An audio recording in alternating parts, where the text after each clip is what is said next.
Guillermo Ramírez. En contexto. En contexto. Hola, ¿están adulterando las Biblias? Pastores y ministros han manifestado su preocupación, dado de que encuentran Biblias nuevas de las ediciones últimas que le faltan versículos, que tienen modificaciones, que tienen pronunciamientos teológicos más bien proclives a las doctrinas católicas. Y, como se sabe, la iglesia cristiana ha sido edificada sobre el fundamento de la Biblia. Así que esto es un asunto muy preocupante. Hoy vamos a ver la segunda parte de este tema, que se titula Jesús y sus apóstoles y el canon de la Biblia. Vamos a colocar todas estas cosas en contexto.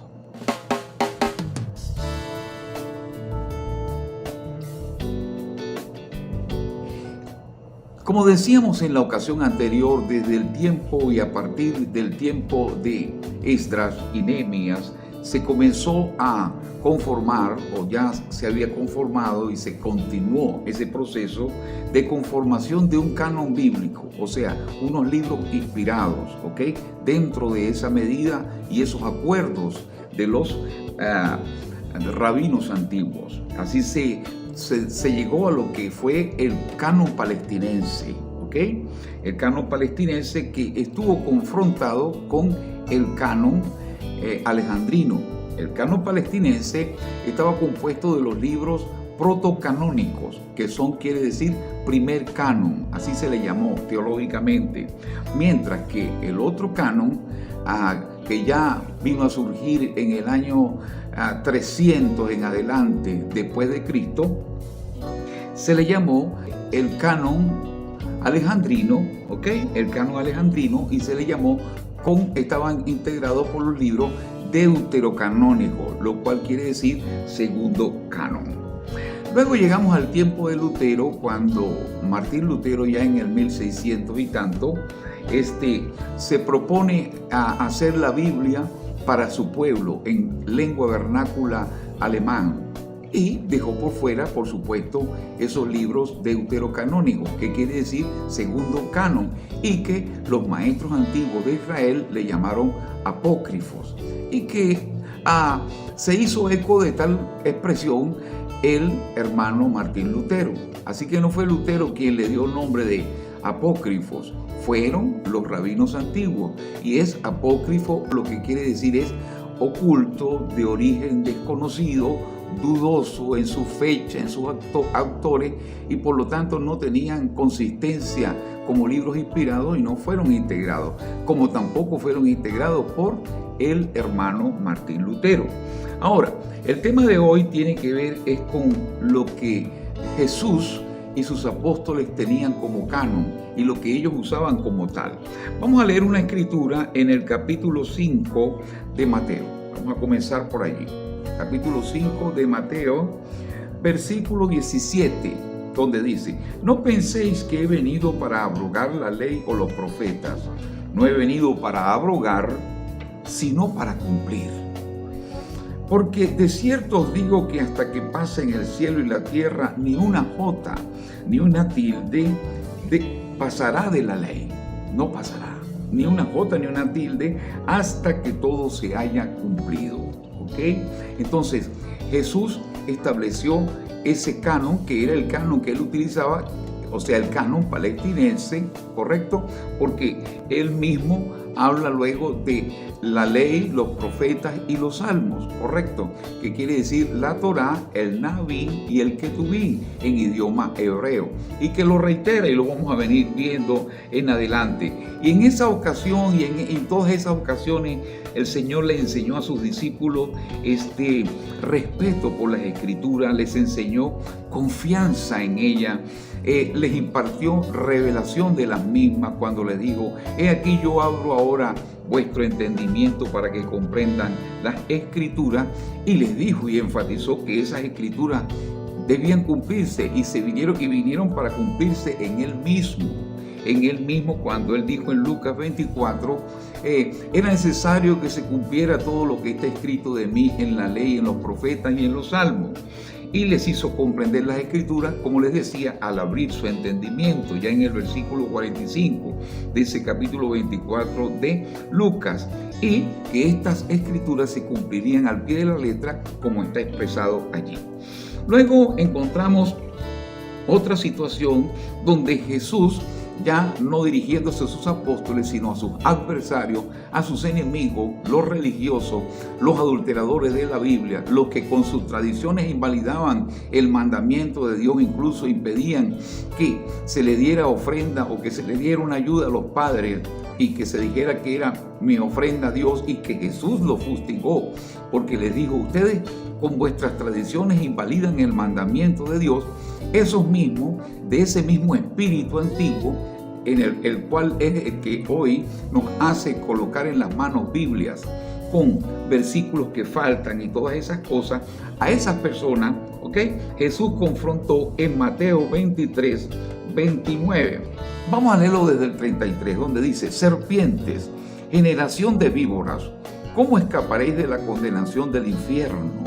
Pero lo que quiero más enfatizar es lo que está en el 35, donde dice: para que venga sobre vosotros toda la sangre justa que se ha derramado sobre la tierra, desde la sangre de Abel, el justo, hasta la sangre de Zacarías, hijo de Berequías, a quien matasteis entre el templo y el altar.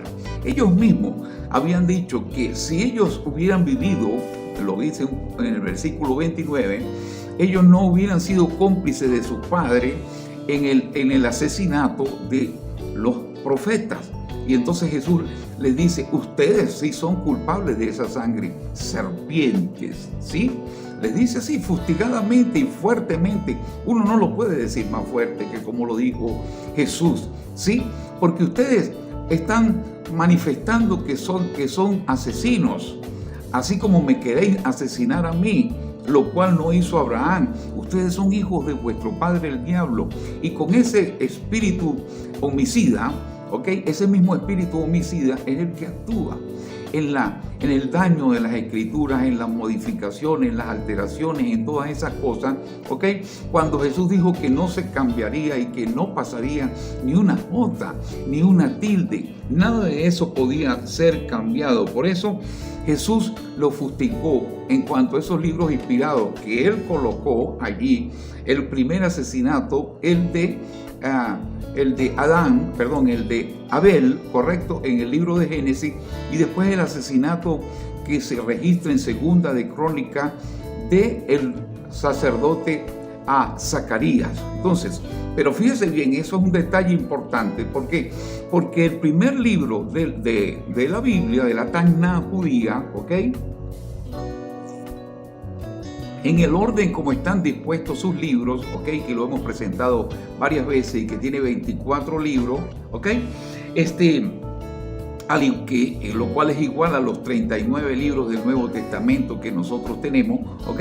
El primer libro de eso es el libro de Génesis. Ahí hay un asesinato, empezando la Biblia y finalizando la Biblia, porque después de la Torá viene el Nabín, que eran los profetas, ¿sí? Comenzando desde Josué en adelante, ¿sí?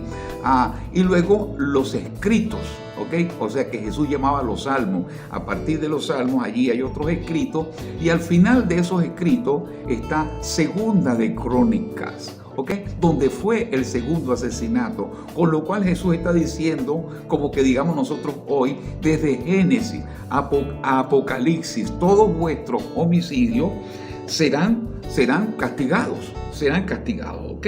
Entonces, para Jesús y para sus apóstoles, estos eran los libros inspirados, como lo expresaban los apóstoles y decían: toda la escritura es inspirada por Dios, decía Pablo, ¿ok?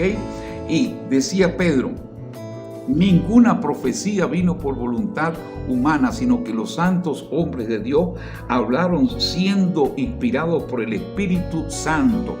lo cual indica que la adulteración es un asunto muy grave y que estos maestros, de esa pseudociencia biblística, que se abrogan a sí mismos esa libertad de modificar, de cambiar, de sustraer, como se sustraen versículos, pues se van a confrontar con una situación bien seria. Se van a confrontar con esa situación, ¿ok? ¿Sabe? Yo estuve una vez en Caja Seca y entonces me llegaron unos pastores con esas Biblias. Bueno, una de ellas era de esta Biblia que se llama La Palabra de Dios para Todos, ¿sí? Es una versión, La Palabra de Dios para Todos, ¿sí? Esta Biblia está modificada. Esta Biblia tiene sustracciones. Esta Biblia tiene postulados teológicos que son proclives al catolicismo, pero es una Biblia gratuita, porque es que se trata de una conspiración, ¿ok?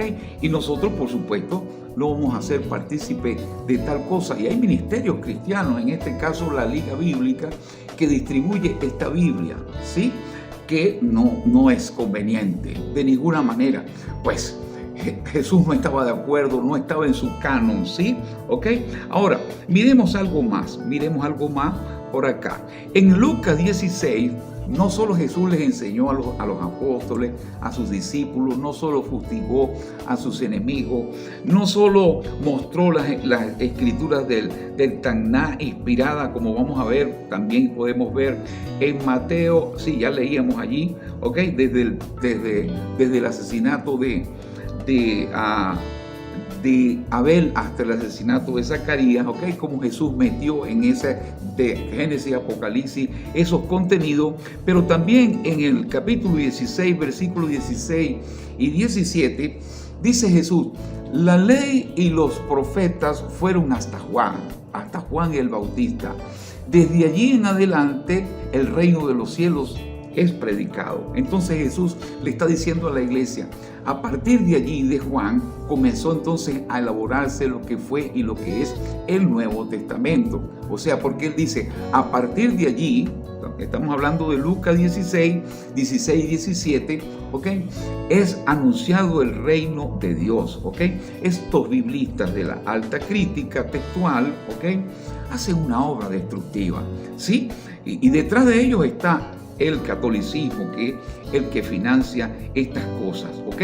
Entonces nosotros tenemos entendido que Jesús se regía por un canon que llamábamos el canon palestinense, que ese canon alejandrino hecho por judíos, maestros judíos en Alejandría, maestros de Egipto, ¿sí? Vino para adversar el canon palestinense y para continuar esa obra que venía desde Esdras de introducir los libros apócrifos, lo cual realizó. ¿Por qué? Porque en el canon alejandrino, ¿ok? Se introdujo en lo que llaman la Biblia de los 70, la llamada Biblia de los 70, ¿ok?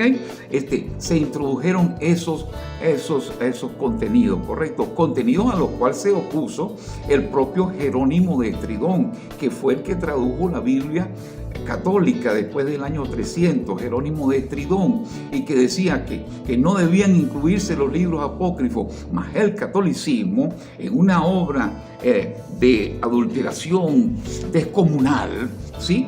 Introdujo los libros apócrifos, y ya sabemos que estas Biblias católicas son Biblias adulteradas. Y también podemos hablar un poco de la de los testigos de Jehová, donde faltan versículos y están rayados y todas estas cosas. Esto es un asunto de verdad muy serio. Entonces, ¿qué debemos hacer?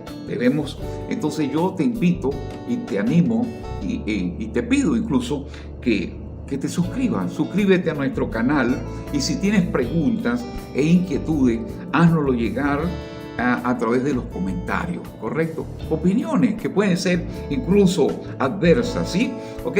Además te digo que en la descripción vas a encontrar los enlaces donde están todos la información que sirve de fundamento a esta exposición. Esto ha sido En Contexto, y en este caso Jesús y sus apóstoles y el contenido de la Biblia o el canon de la Biblia. Continuaremos con un tercer contenido. Esto es En Contextos. Que Dios les bendiga. Esto es En Contexto.